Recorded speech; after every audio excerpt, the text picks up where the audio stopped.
Hello everyone, कैसे हैं आप सब लोग। आई होप आप अपने घरों पे सेफ होंगे। आज हम करेंगे अगस्त के थर्ड वीक के इंपॉर्टेंट करंट अफेयर्स। तो जो लोग ये चैनल पहली बार देख रहे हैं, आप इस चैनल को सब्सक्राइब कर सकते हैं ताकि आप लोगों को हर एक अपडेट मिलता रहे। साथ ही साथ वीडियो शुरू करने से पहले आपको बता दूं, आपके जो एग्जाम्स हैं वो एक्सपेक्टेड है कि अक्टूबर एंडिंग या नवंबर में कंडक्ट करवा दिए जाएंगे। तो तैयारी अपनी आप करें।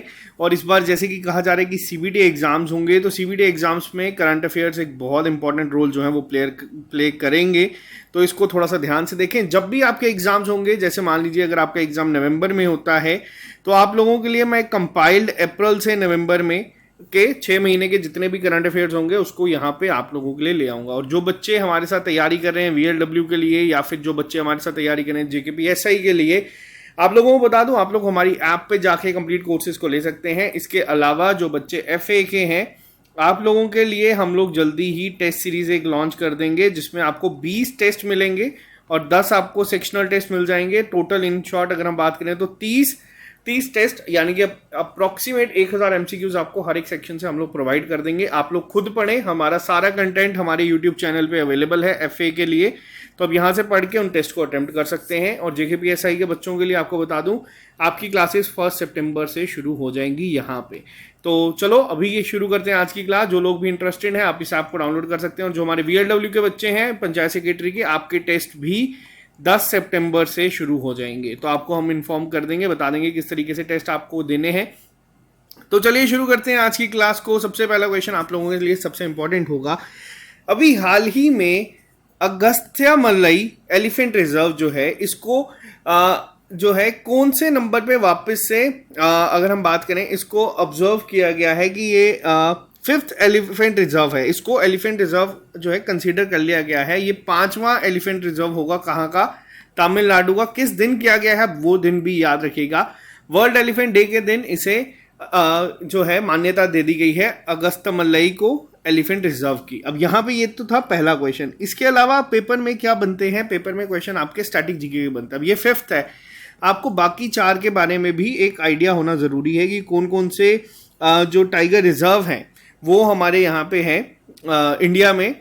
ये 5th था। इससे के अलावा 4 टाइगर रिजर्व ऑलरेडी हमारे यहाँ पे हैं, जिसमें आपका एक आ जाता है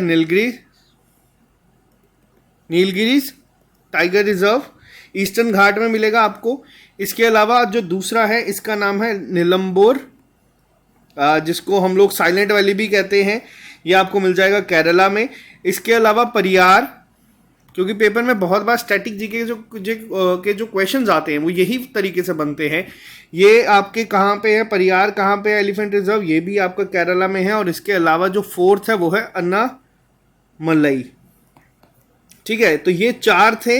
इसके बाद जो 5वां अभी रिसेंटली ऐड किया गया है उसका नाम है अगस्त्यमलई एलिफेंट रिजर्व। तो ये याद रखिएगा। कहाँ पे है ये भी आपको पता होना चाहिए, तमिलनाडु में। और टोटल इंडिया में अगर पूछा जाए कितने एलिफेंट रिजर्व्स हैं, तो टोटल एलिफेंट रिजर्व जो है वो 5 हो चुके हैं यहाँ पे। नेक्स्ट पे आते हैं हम लोग। अभी हाल ही में कौन से ऐसे फ्रीडम फाइटर हैं जिनको साउथ लंदन होम में रिसेंटली ऑनर किया गया है विद कॉमोरेटिव ब्लू प्लेग के साथ? तो किसे अभी हाल ही में किया गया है? तो आपको बता दूं, जो किया गया है, ये किया गया है दादा भाई नौरोजी को।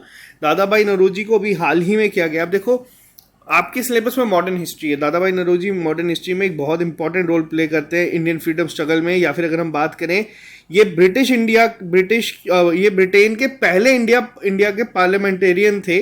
तो ये भी याद रखिएगा, बहुत इंपॉर्टेंट है। और इनको ये अवार्ड से सम्मानित किया गया है। ये आपके एग्जाम में पूछा जा सकता है, ये पेपर में आएगा। चांसेस बढ़ जाते हैं इस तरीके से क्वेश्चन जो आपके सामने बनते हैं। अब आपको बता दूं, यहाँ पे 2-3 चीजें आप लोगों को और याद होनी चाहिए। दादा भाई नौरोजी को एक नाम से जाना जाता था जो था grand old man of India. बहुत इंपॉर्टेंट पॉइंट है, ये मॉडर्न हिस्ट्री है। या फिर अगर हम बात करें इनको, अब ये पॉइंट आप लोगों को मैक्सिमम को पता होगा, लेकिन एक पॉइंट और है जो इन्हें एक और नाम से जाना जाता था।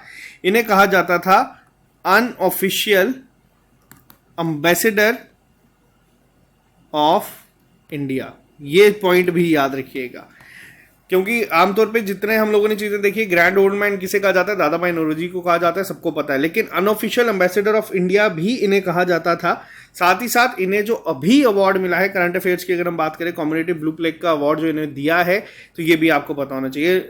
ये साउथ लंदन होम की तरफ से इनको यहाँ पे मिला है, तो ये पॉइंट बहुत इंपॉर्टेंट होगा, ये क्वेश्चन आपका बहुत इंपॉर्टेंट है। वैसे भी Dadabhai Naoroji exam point of view से काफी इंपॉर्टेंट है, हिस्ट्री में काफी इंपॉर्टेंट रोल इन्होंने प्ले किया था। नेक्स्ट पे आते हैं, कौन सी कंपनी भी हाल ही में ऐसी बनी है, पहली ऐसी इंडियन कंपनी बनी है जिसका नाम 2022 के फोर्ब्स क्लाउड 100 लिस्ट में आया है of the 100 private cloud companies.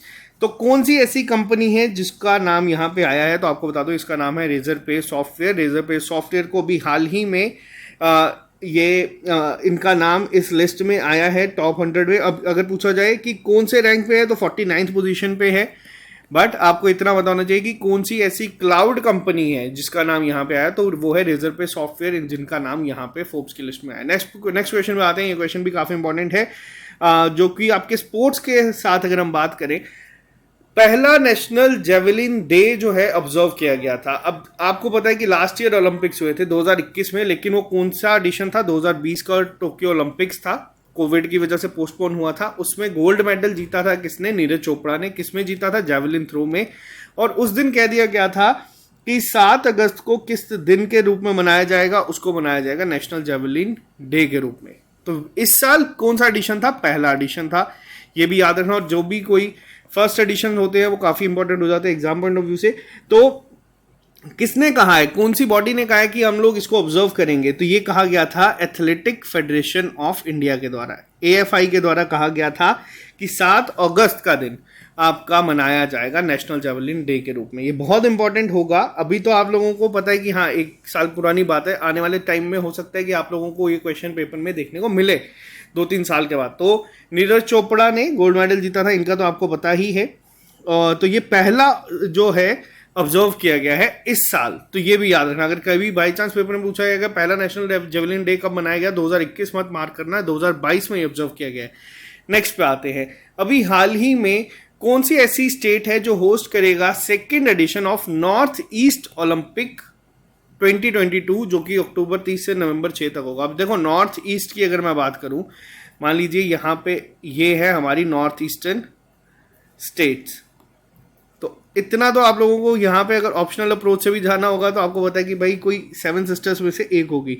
तो 7 सिस्टर्स की अगर हम बात करें तो यहाँ पे कौन सी ऐसी स्टेट है जो करेगी, तो वो है मेघालय। अब मेघालय स्पेसिफिकली यहाँ पे क्यों जो है वो होस्ट करेगी, तो यहाँ पे 2 रीजंस है। मेघालय को एक तो 50 साल हो जाएंगे, इनकी एनिवर्सरी है बिकमिंग अ स्टेट, पहला पॉइंट। तो साथ ही साथ ये जो एडिशन होगा यहाँ पे आईआईटी गुवाहाटी भी काफ़ी सारे जो हैं एआईसीटीई के साथ मिलके बहुत सारी यहाँ पे जो सॉल्यूशंस होंगे जो कि नॉर्थ ईस्टर्न स्टेट्स को यहाँ पे फेस करने पड़ते हैं, उसके लिए भी काम करें। तो दोनों चीज़ें याद रखिएगा। तो ईस्ट ओलंपिक गेम्स टोटल 12 अलग अलग सेगमेंट्स में होंगी, तो ये सब चीज़ों को आप लोग अभी के लिए ये मानिए।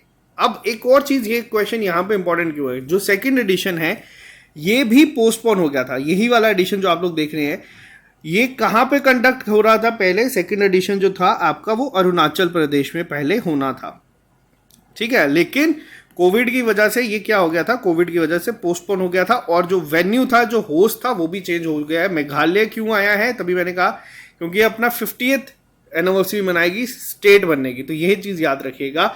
अगर आप पेपर में पूछा जाता है कि नॉर्थ ईस्ट ओलंपिक 2022 कहाँ पे होगा, तो वो मेघालय होगा। अरुणाचल प्रदेश अगर आपने पढ़ा था तो उसको मार्क मत करके आना। नेक्स्ट पे आते हैं, नेक्स्ट क्वेश्चन आप लोगों के सामने है, अभी हाल ही में कौन सा ऐसा इंस्टीट्यूट है जिसने रिसेंटली कोलैबोरेट करा है all India council for technical education, यानी कि AICTE, जो मैंने अभी आप लोगों को बताया, ताकि जितने भी नॉर्थ ईस्टर्न स्टेट्स हैं उनको प्रोवाइड करेंगे सॉल्यूशन अलग अलग तरीके के। तो किसने यहाँ पे किया है, तो ये किया गया है IIT गुवाहाटी के साथ। IIT गुवाहाटी ने यहाँ पे ये MOU साइन किया है, तो ये याद रखना, जो भी मैंने आपको 2 मिनट पहले डिस्कस किया था। तो IIT गुवाहाटी AICTE के साथ मिलकर सॉल्यूशंस प्रोवाइड करेगी नॉर्थ ईस्ट इंडिया को। नेक्स्ट पे आते हैं, अभी हाल ही में कौन सी ऐसी स्टेट है जिसने ब्रांड एम्बेसडर बनाया है ऋषभ पंत को। अब देखो ऋषभ पंत क्रिकेटर हैं, सबको पता है, पेपर में इस तरीके से क्वेश्चंस पूछे जाते हैं। स्पोर्ट्स पर्सनालिटी जितनी भी हैं उनका ये पूछा जाता है कि कौन किस स्पोर्ट्स से रिलेटेड है। और आपके लिए काम ज़्यादा कैसे हुआ है, जैसे कि अभी आप लोगों ने देखा रिसेंटली कॉमनवेल्थ गेम जो हमारे यहाँ पे कंडक्ट हुई थी, जितने भी मेडल विनर्स हैं, हो सकेगा मैं एक डेडिकेटेड वीडियो आपको इस पर बना दूंगा। आपको जितने भी मेडल विनर्स से आप सबको याद रखना है कि वो किस कैटेगरी में खेलते हैं और किस फील्ड से वो बिलोंग करते हैं, यानी कि किस स्पोर्ट से वो रिलेटेड है। अब जैसे कि आपको पता है मीराबाई चानू है, वेट लिफ्टर है, तो ये सब चीज़ें आपको पता होने चाहिए। ये पेपर में ऐसे ही क्वेश्चंस बनते हैं। हम लोगों ने देखा है रानी रामपाल पे क्वेश्चन पूछा गया था, ये हॉकी प्लेयर हैं। आप लोगों को पेपर में मिताली राज पे क्वेश्चन पूछा गया था। तो ये चीज़ें याद रखना और ज़्यादा स्ट्रेस आप लोग देना जो हमारी विमेन एथलीट्स हैं उनके ऊपर। अब ऋषभ पंत क्रिकेटर हैं, इनका बारे में आपको पता है, ब्रांड एम्बेसडर बनाए गए हैं रिसेंटली। कहाँ पे? उत्तराखंड के रिसेंटली इनको बनाया गया। उत्तराखंड की अगर मैं बात करूं तो उत्तराखंड की 2 कैपिटल्स हैं, जिसमें एक आती है आपकी देहरादून जो पहले से थी, एक अभी रिसेंटली बनाई गई है गैरसेन, तो ये भी याद रखिएगा। नेक्स्ट पे आते हैं। नेक्स्ट क्वेश्चन क्या था? अभी हाल ही में 13 अगस्त के दिन याना और वेटलैंड्स, अभी लास्ट लेक्चर में मैंने आप लोगों को बताया था 64 वेटलैंड्स जो है रामसर साइट्स जिसको हम लोग कह रहे हैं, वो हम लोगों की बन गई है। और हमारा टारगेट था कि हम लोगों को बनानी है 75। कब तक? 15 अगस्त तक। ये हम लोगों का एक टारगेट था। क्यों 75 ही क्यों था? क्योंकि ये था हमारा 75th इंडिपेंडेंस डे, जिसको हम लोग मना रहे थे आज़ादी के अमृत महोत्सव के रूप में। और मैंने उस टाइम पे आपको कहा था लास्ट लेक्चर में जो सेकेंड वीक के अगस्त के कराए थे कि नहीं हो पाया, लेकिन सरप्राइजिंगली यहाँ पे आपको बता दूं याना और ऐड हो चुकी हैं। अगर अब आपसे पूछा जाएगा कि टोटल कितनी रामसर साइट्स हैं इंडिया में, तो ये है 75। याना ऐड कर दी गई थी ठीक 2 दिन पहले, 15 अगस्त के। 13 अगस्त को ये ऐड कर दी गई थी, तो टोटल अब रामसर साइट्स हो चुकी हैं यहाँ पे 75।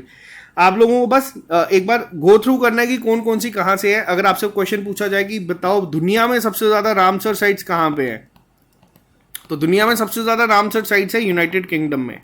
ठीक है, ये चीज याद रखना। इसके अलावा अभी वाली जो 11 ऐड की गई है, पहले वाली 10 जो थी वो मैंने आपको बता दी थी। पहले 54 थी, थोड़े टाइम पहले अगस्त में ही 10 को ऐड किया गया तो 64 हुई। अब याना को ऐड किया गया और 75 बन चुकी है। अगर पूछा जाए पेपर में क्वेश्चन कि इंडिया में किस स्टेट में सबसे ज्यादा है, तो तमिलनाडु में सबसे ज्यादा आपको रामसर साइट्स मिलेंगी। रीजन क्या है? जो अभी यहाँ पे 11 ऐड की गई हैं, इनमें से 4 जो हैं वो आपकी तमिलनाडु में है। नाम मैं एक बार लिख देता हूँ, आप लोग इसको अपने नोट्स पे लिख लेना। पहला नाम क्या है? Chitrangudi bird sanctuary. ये आपका कहाँ पे आएगा? ये आएगा आपका तमिलनाडु में। सुचिंद्रम थेरूर, क्योंकि ये स्टैटिक जीके में क्वेश्चन बन सकता है पेपर में। वाडुवुर बर्ड सेंचुरी। और लास्ट आ जाता है आपका यहाँ पे कंजिरिनकुलम बर्ड सेंचुरी। तो ये 4 आपकी यहाँ से आई। जो रिमेनिंग 7 है वो कहाँ कहाँ से है? ओडिशा से इस बार 3 है। मैं आपको ओडिशा के 3 का भी बता देता हूँ क्या नाम है। तंपारा लेक, हीराकुंड तो आपको पता ही होगा कि कहाँ पे है। अंसुपा, ये 3 जो है, अंसुपा लेक ये कहाँ पे है? ये आपका जो ये क्वेश्चन है ना, तंपारा और अंसुपा लेक, ये आपके पेपर में डायरेक्ट रिवर एंड लेक से क्वेश्चन बन सकता है। ठीक है, तो इसीलिए इस पे थोड़ा सा ध्यान रखना। इसके अलावा मध्य प्रदेश से बनाई गई है आपकी यशवंत सागर। ठीक, महाराष्ट्र से आपकी बनाई गई है थाने क्रीक। और सबसे ज्यादा इंपॉर्टेंट J&K से जो आपकी बनाई गई है ना, ये आपको याद रखनी ही रखनी है। 2 बनाई गई है यहां पे। पहला नाम क्या है? हिगम वेटलैंड कंजर्वेशन रिजर्व।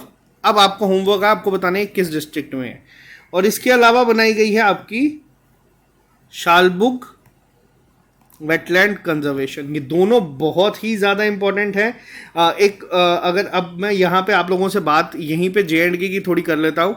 जो जम्मू कश्मीर में 2 बनाई गई हैं, एक तो आ गई आपकी हाईगम कहाँ पे है, किस डिस्ट्रिक्ट में, मैं आपको बता देता हूँ, ये है बारामूला में। अब ये आपको याद रखनी है, पेपर में आपको डायरेक्ट पूछा जा सकता है।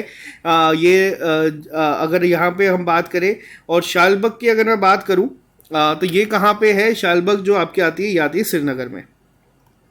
ठीक है, तो ये दोनों आप लोगों को याद रखनी है। ये बहुत ही ज़्यादा इंपॉर्टेंट होगा आपके एग्जाम पॉइंट ऑफ व्यू से। तो ये यहाँ पे जो है 11 जो ऐड की गई हैं ये आपके सामने है, तो इनको आप लोग याद रखिएगा, पेपर में आपसे इनके ऊपर क्वेश्चन डायरेक्ट बन सकता है। नेक्स्ट पे आते हैं हम लोग। नेक्स्ट क्वेश्चन जो आपका सामने है, अभी हाल ही में फोर्ब्स के अकॉर्डिंग अगर हम बात करें, जो इनकी Forbes Asia 200 best under a billion 2022 की जो रैंकिंग आई है, इसमें इंडिया का रैंक क्या रहा है, और अगर हम बात करें टॉप किसने किया है इस इंडेक्स को, देखो billion best under a billion 2022 ये क्या है। अब देखो जो यूनिकॉर्न कंपनीज होती हैं हमारी, वो जो जिसकी भी वर्थ 1 बिलियन हमारी यहाँ पे होती है डॉलर, अभी रिसेंटली हम लोगों ने देखा फिजिक्स वाला बना है। अब इस तरीके से अगर हम बात की जाए कितनी ऐसी हैं जिनमें पोटेंशियल है कि वो लोग बन सकती हैं, तो यहाँ पे इंडिया की 24 कंपनीज ऐसी हैं जो बन सकती हैं। उनमें अगर हम बात करें तो इंडिया का रैंक क्या रहा है इस लिस्ट में रैंक रहा है 4th। अगर पूछा जाए टॉप किसने किया, तो टॉप किया गया है ताइवान के द्वारा। ताइवान में टोटल 30 हैं, सेकंड पे चाइना रहा है, बस इतना ही आपको याद रखना है। नेक्स्ट पे आते हैं, अभी हाल ही में, ये क्वेश्चन बहुत इंपॉर्टेंट है, इसको भी आप लोग इंपॉर्टेंट मार्क कर दीजिएगा। अभी कौन सी ऐसी स्टेट पुलिस है जिसको प्रेसिडेंट्स कलर मिला है अवार्ड। ये प्रेसिडेंट कलर अभी आपको 1-2 एडिशन और देखने को मिलेंगे। प्रेसिडेंट कलर अवार्ड किसको मिला है वाइस प्रेसिडेंट ऑफ इंडिया के द्वारा। पहले तो आप मेरे को बताइएगा कमेंट बॉक्स में वाइस प्रेसिडेंट कौन है इस समय इंडिया के। ये जो थे ये अब चेंज हो चुके हैं। अभी फिलहाल अवार्ड इन्होंने ही दिया था, 31 जुलाई को इन्होंने हैंड ओवर किया था ये प्रेसिडेंट कलर, इन्हीं के द्वारा मिले हैं। अभी का मैं आपको पूछ रहा हूँ, जो रिसेंट अभी हमारे वाइस प्रेसिडेंट है उनका नाम बताना। जो उस समय थे वेंकैया नायडू जी, इन्होंने प्रेसिडेंट कलर जो दिए हैं तमिलनाडु की पुलिस को दिया है। यहाँ पे तमिलनाडु की पुलिस को यहाँ पे मिला है। ये पॉइंट काफ़ी इंपॉर्टेंट होगा। तमिलनाडु की अगर मैं बात करूँ सीएम की, तो उनका नाम है MK स्टालिन। स्टालिन इनका नाम है, ठीक है, ये चीज़ याद रखना।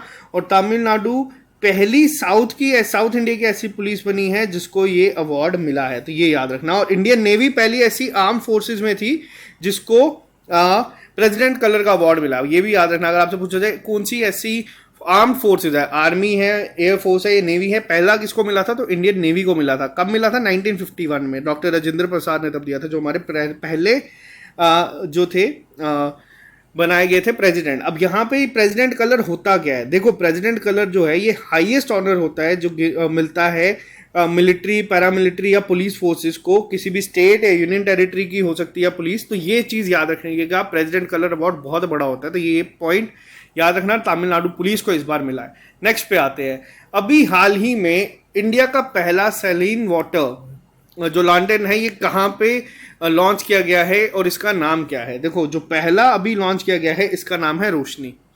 लॉन्टेन से आप लोग गेस भी कर सकते हैं, रोशनी इसका नाम है।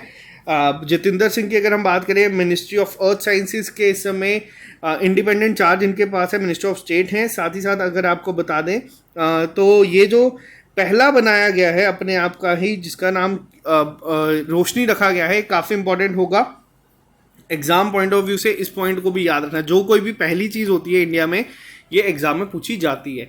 और अगर आपका CBT बेस्ड एग्जाम होगा तो बहुत सारी शिफ्टों में क्वेश्चन ज़्यादा बनाने के लिए उनको करंट अफेयर्स ही ज़्यादा डालने पड़ते हैं। तो नेक्स्ट पे बात करते हैं, अभी हाल ही में कौन सी ऐसी कंट्री है जिसको, और आपको बता दूं एक दिन पहले ये बैन हट गया है। यहाँ पे इंडिया पे ये बैन लगाया गया था फीफा के द्वारा, ठीक है, फीफा ने बैन लगाया था इंडिया पे, लेकिन अभी वीडियो बनाने से एक दिन पहले ही ये बैन हट चुका है।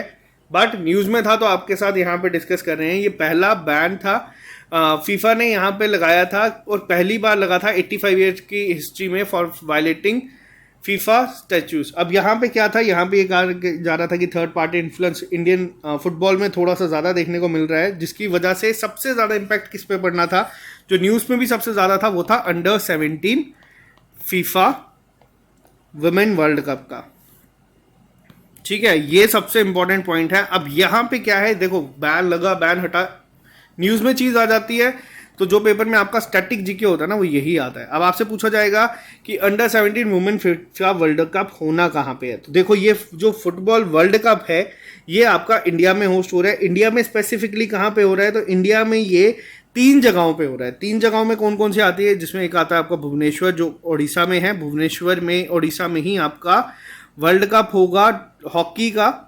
2023 में, ये भी याद रखना बहुत इंपॉर्टेंट है। इसके अलावा आपका गोवा में हो रहा था ये, और महाराष्ट्र में आपका ये होना था, जिसको अब जो भी जिस तरीके का भी स्केड्यूल है उसी के ऊपर सारा काम होगा। बैन हट चुका है बट लगाया गया था, ये याद रखिएगा। नेक्स्ट पे आते हैं, अभी हाल ही में इंडिया के जो वॉरेन बुफे थे, यानी कि जिनका नाम राकेश झुनझुनवाला था, इनका हाल ही में निधन हो गया था। इन्होंने अभी रिसेंटली कौन सी ऐसी एयरलाइंस है जिसको लॉन्च किया था, जिसके ये को फाउंडर थे, तो इनको बहुत सारे नाम से जाना जाता था। इनका भी हाल ही में निधन हो गया है। तो यहाँ पे क्वेश्चन बनता है कि इनकी कौन सी ऐसी एयरलाइन थी जो कि इन्होंने अभी हाल ही में लॉन्च की थी, इसका नाम था अकासा एयर। बहुत इंपॉर्टेंट होगा ये भी।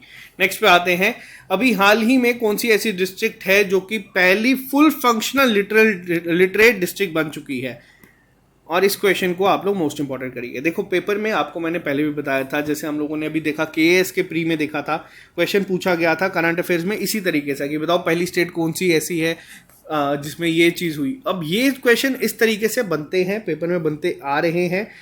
तो कौन सी पहली डिस्ट्रिक्ट है, और ये ट्राइबल डोमिनेटेड डिस्ट्रिक्ट है, यानी कि ट्राइबल आपको पॉपुलेशन यहाँ पे ज़्यादा दिखेगी। मांडला डिस्ट्रिक्ट है जो मध्य प्रदेश से, यहाँ पे पहली ऐसी first full functional literate district जो है ये बनी है अभी हाल ही में। तो ये पहला पॉइंट याद रखना।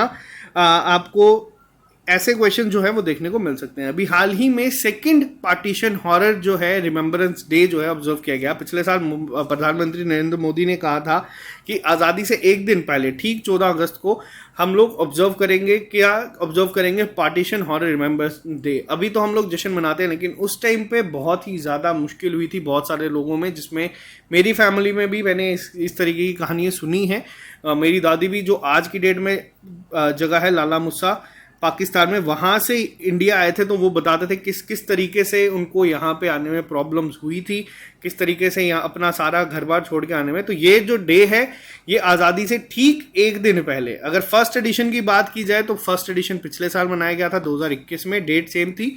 सेकेंड एडिशन आपका इस साल बनाया गया है 14 अगस्त 2022 में। नेक्स्ट पे आते हैं हम लोग, अभी हाल ही में कौन सी ऐसी मिनिस्ट्री है जिसने रिसेंटली डेवलप करा है नमस्ते स्कीम। अब ये नमस्ते स्कीम के ऊपर भी हम लोगों ने पहले एक बार बात की थी, डिस्कशन करी थी। अब नमस्ते स्कीम की अगर मैं बात करूं तो ये जो नमस्ते स्कीम है, यानी कि National Action for Mechanised Sanitation Ecosystem, ये स्कीम लॉन्च की गई है Ministry of Housing Urban Affairs के साथ मिलके Ministry of Social Justice and Empowerment के द्वारा। Ministry of Social Justice and Empowerment के मिनिस्टर कौन है इस समय, इसका नाम आप लोग ज़रा कमेंट बॉक्स में लिख के बताइएगा, या फिर आप लोग इसको सर्च करके भी देख सकते हैं। तो जो इसका पहला फेज़ होगा, इस फेज़ में कोशिश की जाएगी कि 500 सिटीज़ को टारगेट किया जाएगा। तो अमृत स्कीम के तहत ही यहाँ पे चीज़ें करवाई जाएगी। और अगर आपको बताऊँ कि तो हाउसिंग अर्बन अफेयर्स के मिनिस्टर हैं इस समय हरदीप सिंह पुरी जी, जो राज्यसभा मेंबर है उत्तर प्रदेश से। ठीक है, नेक्स्ट पे आते हैं हम लोग। नेक्स्ट जो आपके सामने है ये काफ़ी इंपॉर्टेंट होगा, इसको भी नोट कर लेना। अभी हाल ही में उदार शक्ति एक मिलिट्री एक्सरसाइज जो है वो कंडक्ट करवाई गई। उदार शक्ति अलग है, शक्ति अलग है। शक्ति हम लोग करते हैं फ्रांस के साथ, ठीक है, फ्रांस के साथ हम लोग गरुड़ भी करते हैं, वरुण भी करते हैं मिलिट्री एक्सरसाइजेज। ये नेवल है, ये है हमारी एयर फोर्स के द्वारा, और ये है हमारी आर्मी के द्वारा। ठीक है, ये जो फ्रांस के साथ हम लोग करते हैं। वहीं उदार शक्ति जो भी हाल ही में करी गई है, ये 4 दिन की एक मिलिट्री एक्सरसाइज थी, किसके द्वारा साथ की गई है, ये की गई है मलेशिया के साथ। ठीक है, ये इंडियन एयरफोर्स और जो रॉयल मलेशियन एयरफोर्स हैं, इन लोगों ने आपस में यहाँ पे कंडक्ट करवाई गई।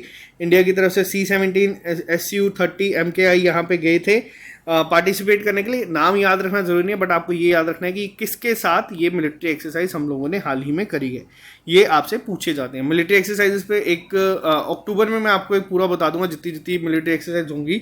नेक्स्ट क्वेश्चन काफ़ी इंपॉर्टेंट है, क्यों इंपॉर्टेंट है मैं आपको बताता हूँ। अभी हाल ही में कौन सी ऑर्गेनाइजेशन ऐसी है जिसने एक MOU साइन किया है J&K ग्रामीण बैंक के साथ। कोशिश की जाएगी कि जितने हमारे यहाँ पे 700 JLG है, यानी कि जॉइंट लाइबिलिटी ग्रुप्स हैं जम्मू कश्मीर के और लद्दाख के, उनको फाइनेंस किया जाए, यानी कि उनको लोन या सब चीज़ें प्रोवाइड की जाए। तो किसने किया है? JK ग्रामीण बैंक जो है ये RRB में आता है, रीजनल रूरल बैंक्स पे। और RRB का जो रेगुलेटरी बॉडी है वो कौन सी है? वो है आपकी नाबार्ड। अब ये चीज़ भी याद रखना, कई बार रेगुलेटरी बॉडीज पे आ जाता है, तो यहाँ पे आपको इसका आंसर गेस करना है। अब जो RBI है ये किसको रेगुलेट बॉडी करती है, ये किसकी रेगुलेटरी बॉडी है? तो जितने भी हमारे पब्लिक सेक्टर बैंक्स आ जाते हैं, प्राइवेट बैंक आ जाते हैं हमारे, उन सब में जो है वो आरबीआई करता है एक रोल, जो आरआरबी है वो उनका मेन, नाबार्ड आज की डेट में सब कुछ यहाँ पे मैनेज करता है। और आपको एक और चीज़ बता दूँ, जो हमारे यहाँ पे जे.एंड.के बैंक है, इसको भी हाल ही में अवार्ड मिला है, किसके लिए? सबसे ज़्यादा सेल्फ हेल्प ग्रुप्स को लोन प्रोवाइड करने के लिए। तो ये भी याद रखना, पेपर में पूछा जा सकता है आपको एग्जाम में। इस पूरा जो ये प्रोजेक्ट है, इसके तहत कोशिश की जाएगी 4,000 रुपये पर जो हमारे जॉइंट लाइबिलिटी ग्रुप्स हैं उनको दिए जाए, जेके ग्रामीण बैंक के द्वारा। नेक्स्ट पे आते हैं, अभी हाल ही में किसे अपॉइंट किया गया है एमडी सीईओ भारती एयरटेल का 5 साल के लिए? भारती एयरटेल ने अभी हाल ही में गोपाल वित्तल को एमडी सीईओ बनाया है 5 साल के लिए, तो इनका नाम भी याद रखिएगा। नेक्स्ट पे आते हैं, ये क्वेश्चन बहुत इंपॉर्टेंट है, इस क्वेश्चन को नोट कर देना। वर्ल्ड संस्कृत डे हर साल ऑब्जर्व किया जाता है किस दिन पे? अब इस तरीके से अगर हम बात करें, अवेयरनेस को प्रमोट करने के लिए और जितना भी संस्कृत है उसको रिवाइव करने के लिए ये डे जो है ऑब्जर्व किया जाता है। एंशिएंट इंडियन लैंग्वेज की अगर हम बात करें, अगर आपसे पूछा जाए कि इंडिया में सबसे कम बोले जाने वाली लैंग्वेज कौन सी है, तो वो भी याद रखना, उसका आंसर है संस्कृत। और ये भी पेपर में क्वेश्चन पूछा जा चुका है एक बार। तो संस्कृत की अगर मैं बात करूं तो ये डे कब ऑब्जर्व किया जाता है? ये डे ऑब्जर्व किया जाता है 12 अगस्त के दिन, जिसको हम लोग मानते हैं संस्कृत दिवस के रूप में। इसमें होता है क्या? विश्व संस्कृत दिनम, अगर एग्जैक्ट वर्डिंग अगर हम बोले, जिस दिन हम लोग स्वर्ण पूर्णिमा यानी कि पूर्णमासी जिस दिन हम कहते हैं होती है, तो उस दिन ये ऑब्जर्व किया जाता है। वर्ल्ड संस्कृत डे 12 अगस्त को ऑब्जर्व किया जाता है, ठीक है। नेक्स्ट पे आते हैं, अभी हाल ही में कौन सी ऐसी स्टेट है पहली जिसने यूज की है ब्लॉकचेन टेक्नोलॉजी सीड डिस्ट्रीब्यूशन के लिए? अब ये क्वेश्चन क्या है, आप लोग ध्यान से पढ़िएगा। पहली ऐसी स्टेट कौन सी बनी है? यहाँ पे जो ऑप्शन है ये थोड़े से गलत हो चुके हैं, मैं आपको यहाँ पे बता देता हूँ, इसको मैं ठीक करके बता दूंगा। तो जो पहली बनी है इस समय वो कौन सी है जिसने ब्लॉकचेन टेक्नोलॉजी का यूज़ किया है? तो वो है झारखंड। यहाँ पे ऑप्शंस में थोड़ी गड़बड़ हो चुकी थी, तो कोई नहीं, इसको लेकिन याद रखिएगा। पहली स्टेट ऐसी कौन सी बनी है जिसने ब्लॉकचेन टेक्नोलॉजी का यूज़ किया सीड डिस्ट्रीब्यूशन के लिए? तो उसका नाम है झारखंड। इन्होंने यहाँ पे कोशिश की है कि इसके तहत अब जितने भी सीड डिस्ट्रीब्यूशन होते हैं वो प्रोवाइड की जा सके। नेक्स्ट पे आते हैं हम लोग, अभी हाल ही में कौन सी ऐसी ऑर्गेनाइजेशन है या कौन सी ऐसी बॉडी है जिसने एक एमओयू साइन किया है आईआरसीटीसी के साथ? आईआरसीटीसी क्या है? तो ये है Indian railway catering and tourism corporation, जिसके तहत कोशिश की जाएगी कि जितना भी बुकिंग डेटा होता है, यानी to ensure safety of booking data अंदर एयर ई टिकट सर्विस। तो किसने कहा है ये? तो ये कहा गया है बॉर्डर सिक्योरिटी फोर्सेस के द्वारा। ये बीएसएफ ने अभी हाल ही में कहा है कि वो करेंगे। अब बीएसएफ की अगर मैं बात करूं, बीएसएफ के डायरेक्टर जनरल कौन है आज की डेट में? तो वो हैं हमारे पीके सिंह, यानी कि पंकज कुमार सिंह जी। तो इन्होंने यहाँ पे कहा है कि वो काम करेंगे आईआरसीटीसी के साथ एयर ई टिकट सर्विस को लेके। नेक्स्ट पे आते हैं, अभी हाल ही में वर्ल्ड फोटोग्राफी डे, यानी वर्ल्ड फोटोग्राफी डे की अगर हम बात करें ये कब ऑब्जर्व किया जाता है, लेकिन इससे भी बहुत ज़्यादा इंपॉर्टेंट है इस बार इसकी थीम क्या थी इसकी थीम थी pandemic lockdown through the lens. तो ये ऑब्जर्व किया जाता है हर साल 19 अगस्त के दिन, ताकि यहाँ पे जो फोटोग्राफी है उसको प्रमोट किया जा सके। और इसी के साथ एक पूरा वीक जो ऑब्जर्व किया गया था, एक ट्रेंड किया गया था, वो भी याद रखना, वर्ल्ड फोटोग्राफी वीक के रूप में भी हैशटैग ये जो था ये चलाया गया था सोशल मीडिया के ऊपर। तो ये भी दोनों चीज़ें याद रखना, लेकिन थीम इसकी ज़्यादा इंपॉर्टेंट है। नेक्स्ट पे आते हैं, कौन से ऐसे एकमात्र प्लेयर बने हैं जिन्होंने 600 T20 मैचेस को खेला है? अब देखो यहाँ पे क्या है, आपसे पेपर में अगर क्रिकेट का पूछा जाए, अब इंटरेस्ट पे होता है, मुझे जैसे क्रिकेट में इंटरेस्ट है तो मुझे लगता है क्वेश्चन ईजी है। अब कई बंदे ऐसे हैं जिनको क्रिकेट में इंटरेस्ट नहीं होगा, किसी को फुटबॉल में होगा, किसी को किसी में होगा। तो याद रखिएगा, कैरन पोलार्ड जो हैं पहले जिन्होंने 600 T20 क्रिकेट मैचेस को खेला है, और ये कहाँ से खेलते हैं? ये वेस्ट इंडीज़ की टीम से खेलते हैं। तो इन्होंने 600 T20 मैचेस को खेला है और पहले ऐसे क्रिकेटर बने हैं जिन्होंने ये किया है। नेक्स्ट पे आते हैं, इसको आप लोग मोस्ट इंपॉर्टेंट क्वेश्चन मार्क कर लेना। अभी हाल ही में कौन सी ऐसी स्टेट यूटी है जिसने उम्मीद मार्केट प्लेस जो है ऊपर करी है अफसर स्कीम के under of airport authority of India? दो चीज़ों से ये क्वेश्चन बन सकता है। पहली चीज़, उम्मीद मार्केट किसने ओपन करी? उम्मीद मार्केट आप लोग यहाँ पे देख सकते हैं एलजी साहब को, तो ये की गई है जम्मू कश्मीर के द्वारा। अब दूसरी चीज आती है अफसर स्कीम। अब ये अफसर स्कीम क्या है? अब अफसर की भी एक फुल फॉर्म है जो कि आपको पता होनी चाहिए। ये है आपकी airport as venue for skilled artisans of the region. और ये स्कीम है किसकी? क्या ये हमारी जम्मू कश्मीर गवर्नमेंट की है? नहीं, ये है एयरपोर्ट अथॉरिटी ऑफ इंडिया की स्कीम। अब होगा क्या, देखो ध्यान से समझिएगा। कोशिश की जाती है कि जितने भी एयरपोर्ट्स हैं अफसर स्कीम के अंदर कोशिश की जाती है एक स्पेस जो है वो SHG यानी कि सेल्फ हेल्प ग्रुप को प्रोवाइड कर दी जाए। जैसे आप लोग यहाँ पे देख सकते हैं, एक स्पेस दे दी जाए जहाँ पे जितने भी सेल्फ हेल्प ग्रुप्स हैं वो एयरपोर्ट पे अपना जो भी उनके सेल्फ मेड प्रोडक्ट्स हैं उनको शोकेस कर पाएँ या बेच पाएँ। तो इसके लिए यहाँ पे की जाती है। इसमें बहुत सारे तरीके की चीज़ें आ जाती हैं, जिसमें जैसे मान लीजिए पैकेज्ड पापड़, अचार, या फिर हमारे जो ट्रेडिशनल हमारे हैंडीक्राफ्ट्स हैं या क्राफ्ट्स हैं, जितनी भी चीज़ें हैं वो सब यहाँ पे एक अलग से एयरपोर्ट में जगह दी जाती है, क्योंकि बहुत सारे टूरिस्ट एयरपोर्ट से आते हैं। तो वहाँ पे ये चीज़ की गई है और इसका नाम अफसर रखा गया है। अफसर का मतलब होता है आपको एक अपॉर्चुनिटी मिलना। तो ये चीज़ याद रखना, इसकी फुल फॉर्म भी, और जम्मू में जो मार्केट ओपन की गई है उसका नाम भी याद रखना, उम्मीद मार्केट प्लेस इसका नाम है। ये बहुत इंपॉर्टेंट होने वाला है paper exam point of view से। नेक्स्ट पे आते हैं। नेक्स्ट की अगर हम बात करें, अभी हाल ही की कौन सी ऐसी केरला बेस्ड एंटरप्रेन्योर है जिनको वर्ल्ड वुमेन एंटरप्रेन्योर का अवार्ड मिला है JCIHK के द्वारा, जो कि एक इवेंट हुआ हांगकांग में। अब देखो, जब कभी भी मैंने आपको बताया कोई भी अगर वुमेन है, खास तौर पे वो अगर एंटरप्रेन्योर की फील्ड में, जिस पे बहुत सारा स्ट्रेस हमारी कंट्री भी दे रही है, और इनको अवार्ड मिलता है वर्ल्ड का वुमेन एंटरप्रेन्योर का, तो ये बहुत इंपॉर्टेंट हो जाता है अपने आप ही। तो किसे ये अवार्ड मिला है? केरला से बिलोंग करती है संगीता अभियान जी, इन्हें ये अवार्ड दिया गया है। अभी हाल ही में इवेंट हांगकांग में हुआ था, ये याद रखने की जरूरत नहीं है, बट आपको ये याद रखना है कि वर्ल्ड वुमेन एंटरप्रेन्योर का अवार्ड किसे मिला। तो ये संगीता अभियान जी को अवार्ड दिया है, ये याद रखना। नेक्स्ट पे आते हैं। अभी हाल ही में कौन सी ऐसी इंडियन अमेरिकन है जिन्होंने, जो USA से बिलोंग करती है, लेकिन जिन्हें अभी हाल ही में मिस इंडिया USA 2022 का जो ब्यूटी टाइटल है वो मिला है। तो ये अवार्ड मिला है किसे? तो ये मिला है आर्या वॉलवेकर को। तो ये भी याद रखिएगा। नेक्स्ट पे आते हैं हम लोग। अभी हाल ही में कॉमनवेल्थ गेम्स हुई है। अब आप लोग मुझे बताना, अगर आपको एक डेडिकेटेड वीडियो चाहिए, जैसे मैंने टोक्यो ओलंपिक्स पे कवर किया था, तो वैसी ही वीडियो अगर आपको चाहिए तो बता देना। कॉमनवेल्थ गेम्स की अगर मैं बात करूं तो टोटल कितने मेडल जीते हैं? 61 मेडल जीते हैं हम लोगों ने। आपको ये याद रखना है कि कॉमनवेल्थ गेम हुई कहाँ पे है, और कुछ जो मेडल हम लोगों ने जीते हैं उनका नाम याद रखना। इंडिया ने टोटल 61 मेडल जीते हैं और कौन सी पोजीशन पे खत्म किया है इस बार? 4th पोजीशन पे। क्या ये हम लोगों की बेस्ट परफॉर्मेंस थी? नहीं, एक बार हम लोगों ने 100+ मेडल्स भी जीते हैं। बट याद रखिएगा इस बार की कॉमनवेल्थ गेम 2022 के हुए कहाँ पे है? तो ये बर्मिंघम में हुए थे, इंग्लैंड में हुए हैं, ये याद रखिएगा। नेक्स्ट पे आते हैं। अभी हाल ही में वर्ल्ड बायोफ्यूल डे जो है ऑब्जर्व किया गया है, किस डेट को? तो वर्ल्ड बायोफ्यूल डे ऑब्जर्व किया गया था 10 अगस्त के दिन, जिसकी थीम थी biofuel towards carbon neutral world. तो यहाँ पे ये चीज़ याद रखना, 10 अगस्त के दिन ये हम लोगों ने ऑब्जर्व किया है। और इसी दिन प्रधानमंत्री नरेंद्र मोदी ने एक 2G इथेनॉल प्लांट जो है वो भी इनॉग्रेट किया है। कहाँ पे? पानीपत में, जो कि हरियाणा में। अब देखो यहाँ पे ये जो जिस दिन की अगर बात करें, जैसे वर्ल्ड बायोफ्यूल डे पे हम लोगों ने क्या किया, 2G इथेनॉल प्लांट, वैसे ही जम्मू कश्मीर की एक डिस्ट्रिक्ट है जिसका नाम है सांबा में एक जगह है, गांव है, जो कि पहला ऐसा बना है जो सोलर एनर्जी से काम करता है। मेरे को बताना, पहला क्वेश्चन आपसे ये है कि बताओ वो किस दिन इनॉग्रेट किया था, उस दिन था क्या, और उस जगह का नाम क्या? ये 3 क्वेश्चंस हैं आपके, आप लोग बताइएगा कमेंट बॉक्स में। नेक्स्ट पे आते हैं आज का लास्ट क्वेश्चन।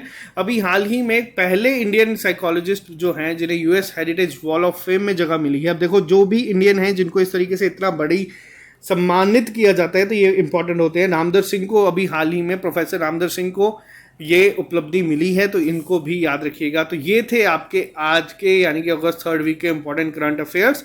आई होप आपको ये लेक्चर पसंद आया होगा। अगर ये लेक्चर पसंद आया है तो इस चैनल को सब्सक्राइब कर लीजिए। अगर पसंद आया है तो इसको अपने फ्रेंड्स के साथ शेयर करके कोशिश करें कि आप लोग इसको जल्द से जल्द, जितनी बार 1-2 बार करके रिवाइज कर लें। जल्दी ही ये सारे ही PDF मैं कंपाइल्ड करके हमारी ऐप पे अपलोड कर दूंगा, तो आप हमारी ऐप को डाउनलोड कर सकते हैं प्ले स्टोर पे। अगर आपको JKPSI या FA की टेस्ट सीरीज या विलेज लेवल वर्कर के कोर्सेज चाहिए तो आप लोग हमारी ऐप पे डाउनलोड कर सकते हैं, या फिर लिंक आपको डिस्क्रिप्शन बॉक्स में मिल जाएगा। ओके गाइज, आज के लिए सिर्फ इतना ही, मिलते हैं जल्दी नए लेक्चर के साथ। अभी के लिए दीजिए इजाजत। Have a nice day, see you soon.